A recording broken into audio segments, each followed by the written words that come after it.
تخيل كده تبقى عايش لا بيك ولا عليك، تلاقي رسالة مبعوتة لك من مجهول مكتوب فيها: إلى يوكيتو العزيز اللي هو أنت، يعني أنا اسمي إينو يا صاحبي، وكنت زمان صاحب أبوك، وبسبب الظروف اضطريت إني أسيبك في ملجأ بعد ما أبوك الله يرحمه. ساعتها أنت كنت عيل بشخة عندك 5 سنين. أنا جايلك بقى دلوقتي عشان أرجعك لجزيرة أياكا اللي هي بلدك، لأن أنت أول ما تتخرج من إعدادي هبقى أنا الوصي عليك، وترجع كده تعيش حياتك تاني في الجزيرة اللي انت اتولدت فيها. انا عارف انك مش مصدق كلامي، بس صدقني لو عايزني احلف لك انا ممكن احلف لك، لان كان في وعد ما بيني انا وابوك اني هعمل كده. اعمل حسابك بقى انك اول ما تتخرج هبعت علشان اخدك. فلما المعلم بيقرأ الرسالة دي بيقول: مين اينو ده؟ هو ايه العبط اللي انا فيه ده يا جدعان؟ المهم يعني بينام يوكيتو وما بيلقيش اي اهتمام للرسالة العبيطة دي، ولما بينام بيحلم الحلم اللي كل مرة بيحلمه، بس المرة دي بتحصل له حاجة غريبة جدا وبيصحى من النوم وعينيه لونها بيتغير. بعد شوية أيام بيعدوا بنوصل لوقت التخرج،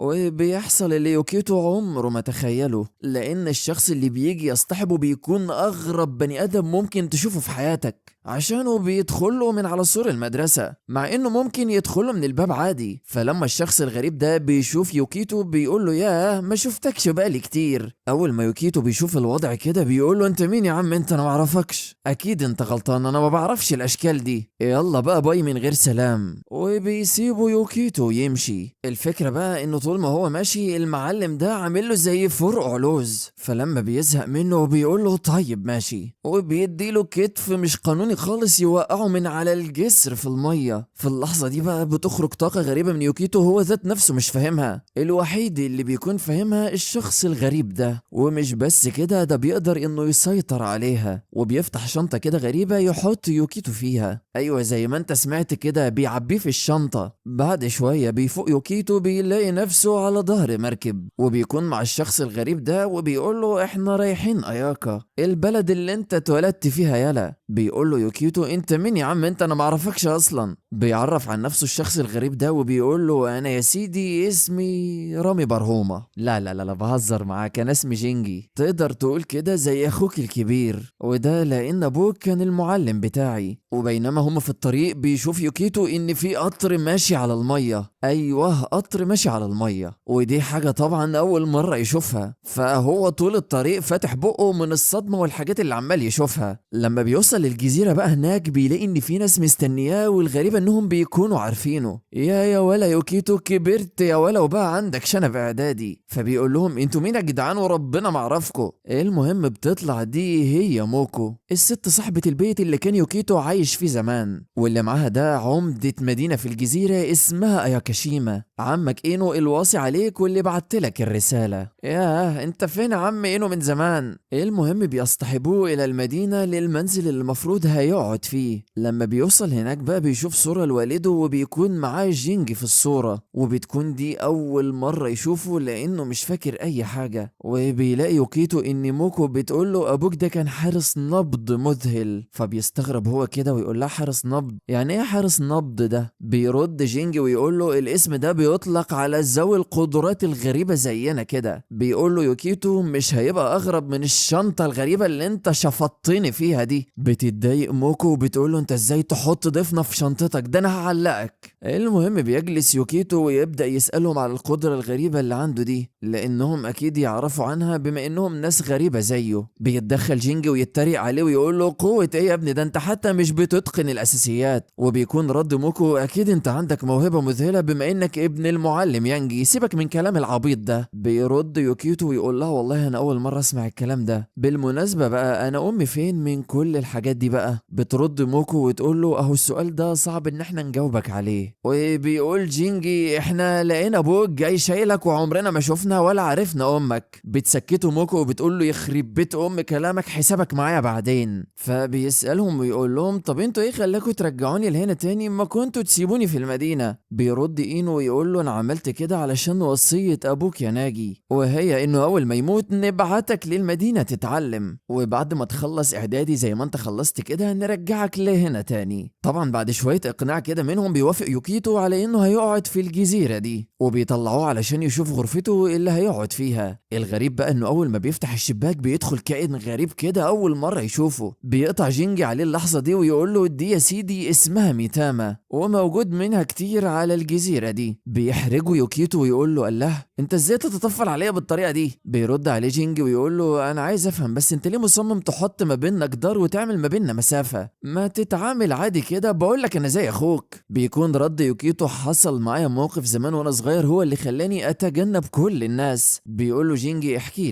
لي. بيبدأ يوكيتو يحكي ويقول له زمان لما كنت في دار الايتام وانا صغير خرجونا في نزهة للنهر، وكان في عيل تنح بيسوق الرخامة عليا، فانا لما اتعصبت اتغير الجو والنهر اتحول لفيضان ودوامات، وما فقتش غير وانا شايف النهر بيهاجم الواد ده. ساعتها ما كنتش عارف ايه بيحصل، بس الموضوع ده اتكرر معايا على مدار السنين لحد ما اكتشفت انه بسببي. من ساعتها بقى وانا دايما بخلي مسافة بيني وما بين البني ادمين كلهم. لما بيخلص يوكيتو الحكاية بيلاقي جينجي عمال يلعب كده اللي هو مستهون بكلامه، وان اللي بيقوله ده عبط اصلا وملوش اي معنى. فبيسيبه يوكيتو يمشي، ابو اللي يتكلم معاك تاني يا عم. وبينما هو ماشي في الجزيرة الغريبة دي بيظهر له ميتاما، لكن شكله في حاجة غلط، والميتاما دي بتقع في المية وبتعمل بو بو بو بو بو بو بو بو بو كده يعني، وفجأة بتتحول لكائن غريب بيهجم على يوكيتو. لكن جينجي بيتدخل في اللحظة الحاسمة ويلحقه ويقول له ايه ده انت لحقت تقابل ميتاما شريرة كده بالسرعة دي؟ بيكون يوكيتو مستغرب من اللي بيحصل، فبيفهمه جينجي وبيقول له دي يا سيدي ميتاما غير اللي انت شفتها في الأوضة بتاعتك، اكيد هو انجذب للهالة الكئيبة اللي بتخرج منك. شوف بقى واتعلم انا هعمل معاه ايه. وبيعمل جينجي حركة بايده وبتخرج منه هالة شكلها قوية جدا، حرفيا بينور بالليل. فلما الوحش ده بيهجم عليه بينط جينجي ويضربه ضربة واحدة بس يطيره بعيد. وبيقول لي يوكيتو شفت ياض الجمدان، انت المفروض تقول لي يا جينجي بيه. لكن يوكيتو بيقول له طب بص وراك كده يا بيه عشان انت شكلك هتتنفخ. فبيمسكه جينجي وبيقول له ايه رأيك ابعتك مشوار يا يوكيتو، وعلى طول بيشتله ويرميه في بطن الوحش ده. يا عم حسبي الله ونعم الوكيل فيك، انت مش هتبطل تحطني في اماكن ما ينفعش اتحط فيها بقى؟ مرة ترميني من على الجسر ومرة تحطني في شنطة، انا زهقت من تصرفاتك يا اخي. وبيكون منزعج جدا وبتنفجر منه طاقة تفجر الوحش حرفيا. لما جينجي بيشوف اللي حصل ده بيقول قوة الواد ده غشيمة قوي، بس مش عارف يسيطر عليها. وبيخرج هجوم من المية تاني، لكن المرة دي بسبب يوكيتو. لكن جينجي عيل مش سهل خالص وبيقف قدام هجومه يصده بكل سهولة، وبيساعد يوكيتو ويقول له انت ليه خايف من القوة اللي عندك؟ ما تخافش تفقد السيطرة طول ما انا معاك، وكده كده هعلمك تتحكم في قوتك. وبيخبطه خبطة في صدره يفتكر بيها يوكيتو ان فعلا كان في حد زمان بيعمل له الحركة دي. وبيقول له يوكيتو تاني مرة يا معلم بقى ما عدتش تعمل تصرفات طايشة كده وايه اللي هزعلك مني. بيقول له جينجي اللي عندك هاته يلا اعلى مفخلك اركبه. فبيركبوا فعلا يوكيتو ويضربوا ضربة يشربوا من مية النهر، ويقول له كده دين من الديون اللي عليك يا قفص الجوافة. على الجانب الاخر بتوصل رسالة لحد من على الجزيرة ان يوكيتو رجع تاني. قدام شوية هنعرف مين الناس دي. المهم يعني دلوقتي في صباح يوم من الايام اللي عدت بيصحى جينجي من النوم وبيلاقي ان يوكيتو قاعد في الجنينة بيتأمل من بدري. فبيستغرب ويقول له ايه يا معلم انت عايز تتعلم بالسرعة دي؟ بيرد عليه ويقول له مش انت اللي قلت لي اعمل كده عشان اقدر اتحكم في قوتي؟ بيقول له ايوه لازم تحس بقوة النبض اللي عندك. بيرد يوكيتو يقول يخرب بيت